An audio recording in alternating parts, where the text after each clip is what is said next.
selamat malam pemirsa Nusantara TV. Apa kabarnya? Bertemu lagi di Tanya Jeng Ayu.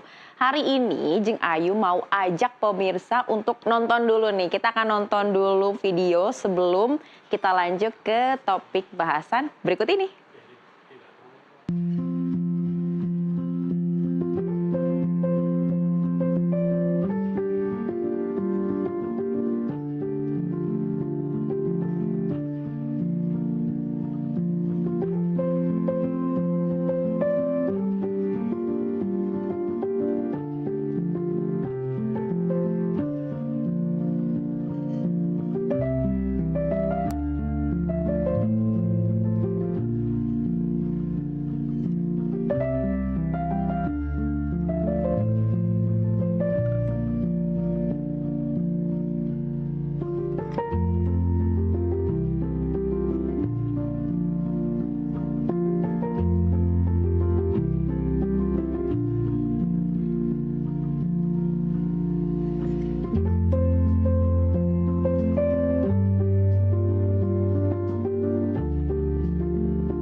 Bagaimana tanggapan Anda setelah melihat visual tadi pemirsa? Apakah sama dengan yang dirasakan Jeng Ayu malam ini?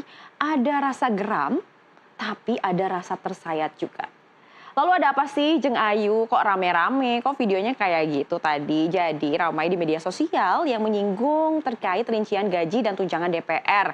Gajinya sih normal pemirsa, tapi tunjangannya bikin ngelus dada. Bisa-bisanya mereka mendapatkan tunjangan rumah 50 juta per bulan. Dan ada juga tunjangan beras 12 juta per bulan. Padahal rakyatnya aja masih banyak yang belum punya rumah. Jangankan rumah, buat makan sehari-hari aja udah sulit. Masih harus bayar pajak pula. Tapi yang katanya wakil rakyat yang membela rakyat bisa bermewah-mewahan sendiri. Gak ngajak-ngajak rakyatnya lagi. Ya ini mah DPR-nya joget, rakyatnya menjerit. Apalagi tadi ada statement juga dari Wakil Ketua DPR yang hitungannya gimana ya, hitungannya rada gak nyambung. Kayaknya dulu si bapaknya sering bolos matematika deh kayak Jeng Ayu. Dan pemirsa, rupanya tunjangan yang fantastis ini sudah ada aturannya loh. Aturannya seperti apa? Kita akan buka data ya. Aduh ketinggalan nih spidolnya. Hehehe, gimmick dulu pemirsa. Oke, kita buka datanya. Nah, ini dia. Jadi peraturan untuk gaji dan tunjangan DPR RI sudah ada aturannya. Mulai dari gaji pokok. Gaji pokok sudah ada diatur dalam PP nomor 75 tahun 2000. Sedangkan untuk tunjangan sesuai juga diatur di peraturan nomor KU, inilah pemirsa, rada jelimet ya. Tanya itu, tunjangan perumahan yang tadi kita bahas, kita gedein dulu deh pemirsa biar kelihatan. Nah ini, tetot, nah udah kelihatan kan? Nih, jadi tunjangan perumahannya juga sudah diatur di surat yang artinya 50 juta yang saat ini sedang gonjang-ganjing jadi obrolan masyarakat tuh memang ternyata udah ada aturannya. Jadi kepo deh, kira-kira siapa ya yang bikin peraturan ini? Kok dilihat-lihat bengkak banget gitu kan ya. Ya nanti habis ini bisa dicari tahu deh sama pemirsa di rumah. Jangan lupa nanti kalau udah tahu kabarin Jeng Ayu ya. Bisa komen di YouTube-nya tayangan kita ini. Kita lanjut ke slide 2. Nah, ini dia. Bisa dilihat di slide 2. Pasti pemirsa nggak asing nih dengan gambar ini kan nih. Gambar yang ini dia. Yang ini, yang ramai banget. Gambar ini. Jadi rincian inilah yang viral di Instagram, TikTok, dan juga X.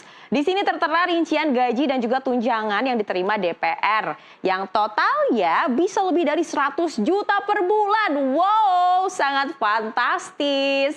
Itu yang diterima satu orang loh pemirsa. Kalau kita kali jumlah anggota DPR di Indonesia ada sebanyak 580. Nih, ini kan untuk per orang. Ketutup. Oke. Ini yang pertama untuk satu orang. Satu orang. Kalau dikali, di mana ya enaknya, di sini aja deh. Dikali 580 anggota. 580 anggota DPR ditotalkan itu artinya negara kita harus bayar sebanyak 60,35 miliar. Sini deh. 60,35 M per bulan. Ini baru per bulan nih pemirsa. Dan untuk setahunnya jadi berapa nih Jeng Ayu? Tinggal dikali aja. Ini dikali 12. Hasilnya sangat fantastis. Yaitu ada di angka 724,20. 724,20 M. M-nya tuh miliar pemirsa per tahun. Hanya untuk bayar DPR aja. Mahal banget kan? Dan ada yang bilang, kan anggota DPR dibayar mahal biar nggak korupsi. Siapa bilang? Ya elah, namanya rampok mah nggak akan cukup. Bahkan ya, ICW mencatat dalam periode 2015 sampai 2019 terdapat 254 orang DPR dan juga DPRD yang menjadi tersangka korupsi loh. Ini singkatan R-nya di DPR apa nih? Rakyat, rakus, atau rampok ya? Ups, takut. Ya itulah, bisa dipilih pemirsa, ada 3 pilihannya. Dan gaji DPR di Indonesia itu paling tinggi jika dibandingkan dengan negara lain pemirsa. Terus Jeng Ayu, berapa sih harusnya DPR digaji? Ya kalau kita ngikutin standar tertinggi Eropa, Indonesia bisa menghabiskan 31,30 M per bulan, yang artinya bisa hemat 348,59 per tahun. Dana ini bisa digunakan untuk iuran BPJS kelas 1, bisa menyelamatkan sebanyak 193,659 orang per bulan. Nggak ada tuh kejadian anak-anak yang tewas karena infeksi cacing, kayak kejadian yang lagi viral sekarang ini, atau bisa juga untuk menggaji sebanyak 11.619 guru per bulan. Jadi nggak ada lagi guru honorer yang harus jadi pemulung ataupun kebingungan nantinya gajinya gimana, kecukupan hidupnya kayak gimana, atau bisa juga buat bangun puskesmas nih. Jadi nggak ada lagi tuh cerita-cerita masyarakat yang jauh dari fasilitas kesehatan. Bahkan bisa untuk membangun jembatan pula nih pemirsa. Karena masih banyak loh daerah-daerah yang nggak punya jembatan layak. Sedih banget di Indonesia. Dan dari semua rincian tunjangan yang paling disorot adalah tunjangan rumah per bulan 50 juta. Dan lalu bagaimanakah tanggapan dari para dewan ini? Jadi dari semua yang ada di sini, yang disorot adalah tunjangan 50 juta per bulan untuk rumah.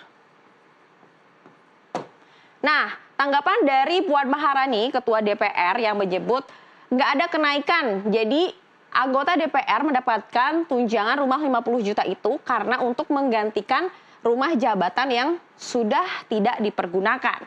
Sementara itu, ini pasti akan memancing emosi sih. Jeng Ayu juga rada, gitu. Nih, ada anggota Komisi 1 DPR RI, Tubagus Hasanuddin. Jawabannya pemirsa, kan tidak dapat rumah, dapat kompensasi rumah itu tambahan 50 juta. Jadi take home pay itu lebih dari 100 juta So what gitu loh. OMG, hello, so what? 50 juta bung, gede banget. Orang yang masih gaji UMR apa kabar? Hello. Ini yang bikin Jika juga yakin pemirsa pasti ngerasain itu. Nah, selain itu juga ada keterangan dari Wakil Ketua DPR RI, Adis Kadir. Seperti apakah? Kita buka datanya. Ini dia. Adis Kadir, Wakil Ketua DPR RI yang menanggapi kalau ngekos kan 3 juta nih per bulan. Dikalikan 26 hari kerja berarti 78 juta per bulan. Padahal yang didapat 50 juta per bulan, jadi mereka masih nombok lagi. Katanya, menurut statement dari Wakil Ketua DPR RI, 50 juta ini belum cukup, pemirsa. Karena sejatinya itu mencapai 78 juta. Jadi anggota DPR masih harus nombok. Sekarang gini, si Bapak kan ngomong 3 juta per bulan ya, per bulan. Ngapain harus dikali 26 hari coba? Aneh kan? Aneh banget. Ini kayaknya si Bapak waktu dulu sering bolos deh pelajaran matematika kayak Jeng Ayu. Makanya jadi bingung. Ini 3 juta per bulan kenapa dikali 26 hari? Terus tiba-tiba eng 78 juta. Ih, kocak banget pemirsa. Nah, tak hanya ini loh, statement dari Adis Kadir ini juga ada yang viral lagi, yaitu dirinya menyebutkan bahwa DPR cuma mendapat tunjangan beras 12 juta per bulan. Cuma, aduh pemirsa, 12 juta dibilangnya cuma loh. Duit itu, padahal ya kalau kita hitung-hitung nih sekarang. Jadi, kan tunjangannya itu 12, kok nggak ada? Nih, 12 juta per bulan untuk beras. Padahal kalau kita lihat harga beras itu yang premium ataupun yang medium itu ada di angka 14 sampai 15 ribu per kilo kan. Benar ya pemirsa? Koreksi deh kalau salah. Nah, ini 12 juta ini tinggal dibagi aja. 12 juta dibagi 14 ribu atau kita bagi 15 ribu deh. Dibagi 15 ribu. Yang artinya ada 1000 kilo beras. Kalau dibuletin berarti 1 ton. 1 ton beras. Maaf Pak dicoret-coret ya, soalnya Bapak ngawur. Ngawur banget toh. Nah, jadi 1 ton beras ini loh pemirsa per bulan. Per bulan. Jadi, bapak-bapak, ibu-ibu yang ada di Senayan ini tiap bulannya dapat beras 1 ton. Ini bapak-bapak sama ibu-ibu mau mukbang apa gimana ya? Ini mah buat ngasih makan 1 RT juga bisa, bahkan lebih. 1 ton dibilang cuma. Pak, wes toh Pak menengai lah mendingan daripada ngawur. Ini 1 ton beras cuma loh. Aduh, gak habis pikir sih ya. Sumpah Jeng Ayu ngeliat ini pemirsa, gram-gram gimana gitu. Padahal ya, kita lihat ke gambar sebelah sini. Nih, masyarakat Indonesia kita. Di balik para anggota dewan yang katanya wakil rakyat, ingin membela rakyat, mana yang dibela, siapa yang dibela? Keluarganya yang dibela. Ini loh rakyatmu, dilihat nih. Banyak banget rakyat-rakyat yang berusaha mencari pekerjaan. Di tengah lowongan kerjaan yang sekarang semakin susah. Ditambah lihat nih. Iki loh ya Allah. Udah sepuh loh guys. Udah tua, tapi masih harus mencari nafkah. Mulung. Nih. Pemulung berapa sih sekilo? Paling 10.000 sampai 14.000, cuman cukup untuk beras doang, belum lauknya gimana. Lah dia sebulan aja 1 ton. Bayangin, sumpah nggak adil banget ini. Selain itu ya nih, ada yang membuat Jeng Ayu merasa sangat geram adalah ada satu anggota DPR RI yang kayaknya baru naik sih. Dulu dia tuh sering nyanyi, cewek ini pemirsa. Nah sering nyanyi tentang masalah rakyat segala macam, tapi statementnya katanya wajar aja kalau anggota dewan dapat 50 juta untuk rumah karena kebanyakan dari luar kota lah, dari luar daerah lah. Contohnya dia katanya. Dia nggak mungkin membelah kemacetan Bintaro ke Jakarta. Makanya butuh uang itu. OMG, hello, apa kabar yang dari Bekasi? Apa kabar yang dari, apa sih, dari Senen ke sana lah, jauh tuh. Gimana itu? Makanya Bu, bangun pagi. Lagian biasanya anggota dewan kan pakai patwal, pasti nggak akan telat lah harusnya. Udahlah, daripada ngebengkakin duit negara. Bayangin, nih, yang bayar pajak tuh yang kayak gini. Yang nikmatin yang begini. Nggak bersyukur lagi, dikasih 1 ton beras per bulan masih bilang cuma. Belum tunjangan rumah. Yang bayar pajaknya aja belum tentu punya rumah. Aduh, Pak, ngapain gede-gede duitnya? Kalau kata Jeng Ayu mah mending duitnya tadi dipakai buat bikin puskesmas, rumah sakit, bayarin BPJS. Supaya nih masyarakat-masyarakat yang susah ke rumah sakit karena belum bayar BPJS ini bisa ke rumah sakit. Makin lama makin panas nih Jeng Ayu. Kayaknya kita akan stop deh pemirsa supaya Jeng Ayu nggak makin membara-bara seperti ini. Oke, sekian untuk edisi Tanya Jeng Ayu malam hari ini. Ingat pemirsa, jangan lupa dicari ya nanti. Terus ditulis di kolom komentar YouTube biar nanti Jeng Ayu juga tahu. Oke, tapi jangan kemana-mana. Abis ini seperti biasa, NTV Tonight masih akan menyajikan berbagai macam informasi untuk Anda. Jadi tetaplah bersama kami.